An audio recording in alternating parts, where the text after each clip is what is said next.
Alrighty, I wanted to make this quick video because I've seen a lot of people, well, I haven't seen any YouTube videos on exactly the best way to do this. So the best way to time your late 80s models, XR250s, 350s, 450s, etc. is what I like to do is I'll get my motor timed. We'll say that I have my motor at top dead center and it's timed and yada yada yada, it's sitting in place on the cam, and we'll say that right there is timed. So what I like to do is I like to take my clutch off.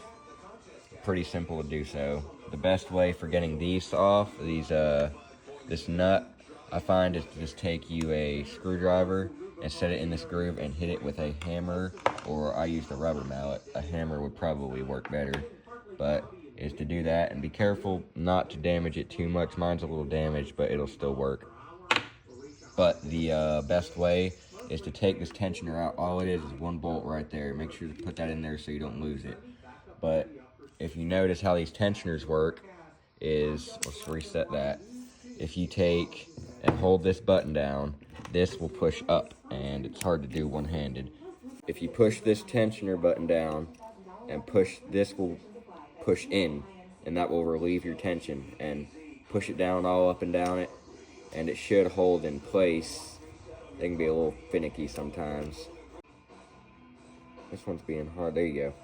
But as you see, it's holding the tension. So what I like to do is once I get it to this point and I have my motor timed, I like to slip it down into here and then bolt this back into there, and then once it's in there, you can push your button and release your tension onto the chain, and then you have a quickly timed motor. Not very hard to do. The hardest part about it is probably getting your clutch off, and because that can be a little bit of a pain in the butt without the right tool, but it probably took me 3 minutes to do it. I had to finick around with it a little bit with the screwdriver and the rubber mallet. Like I said, with a hammer you can do it very quickly. But yeah, I've seen a lot of videos of people kind of making an instructional video, but it's hard to do it without taking this tensioner out in general. Even with, like, if you can manage to reach down in there with a pick or something and pull this up and get it to hold, because it's hard to get it to hold, but if you can manage to get it to hold, even it just being in there, it holds a lot of tension. So hopefully this video helps some people out. Alright, to get this tensioner out, what you want to do is you just want to unscrew it. This is a 10mm bolt, I think. Goes right under your clutch. Take your clutch out, and it's kind of hard to do one-handed. There we go. And then I was just covering my microphone, so if I was inaudible, then my apologies for that. But this should just raise right out. It can be a little tricky. Sometimes you got to put a little force into it, and that's totally okay. You're not going to damage anything. Best way I found is to just pry it out like this with a screwdriver on that little tab there, and it comes right out. There she is. Alright, here's an example. I have it bolted down. I don't know the torque spec of this. I have a manual somewhere, but I'll just give it one good and that's not going anywhere.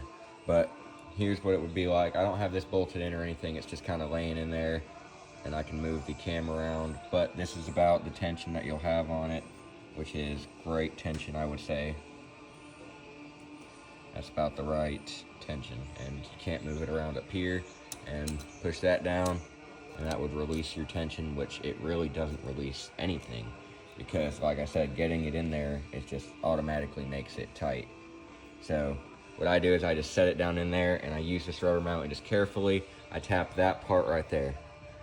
See if I can point it out with my screwdriver. This will focus. This part raises up, and I just tap that with my rubber mallet, and it sets right down into place, and it all falls into place very smoothly.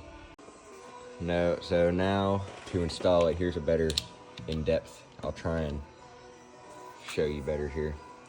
But you just slide it down in there, just like that. Slides down very easy. Careful not to push on that as you're sliding it down there.